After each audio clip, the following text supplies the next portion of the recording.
ఇదండి నాటుకోడి చికెన్ అండి. ఇదనేది మంచి గ్రేవీతో సూపర్ టేస్ట్ అయితే వండుకుందామండి. ఎలా వండాలో అయితే చూపిస్తానండి. కడాయి పెట్టుకున్న ఆయిల్ యాడ్ చేసుకుని ఆయిల్ హీట్ అయినాక కడిగి పెట్టుకున్న చికెన్ అయితే వేసుకోవాలండి. వేసుకున్నాక పసుపు కొంచెం సాల్ట్ వేసి కడిగినట్లయితే మనకు కొంచెం నీసు వాసన అనేది పోతుందండి.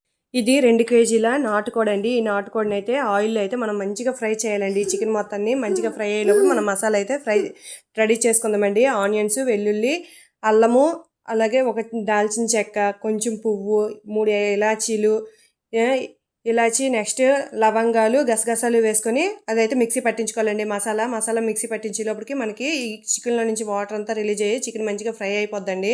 వాటర్ ఏం లేకుండా ఆయిల్ పైకి తేలేటట్లు ఫ్రై చేసుకున్నాక ఇక్కడైతే మసాలా అనేది యాడ్ చేసుకుంటున్నానండి. ఈ మసాలా మంచిగా కలిపినాక ఇందులోనే టేస్ట్ తగ్గట్టు సాల్ట్, పసుపు, కారం యాడ్ చేసుకోవాలండి. యాడ్ చేసుకుని మంచిగా ఫ్రై చేయాలండి. ఈ చికెన్ అనేది మంచి కలర్ వచ్చినంత వరకు ఫ్రై చేయాలండి. వాటర్ ఏం యాడ్ చేయకుండా ఇలా ఫ్రై చేసుకున్నాక కొంచెం వాటర్ యాడ్ చేసుకుని ఇక్కడైతే 70% అయితే మనకు చికెన్ అయితే ఉడికిపోయిందండి.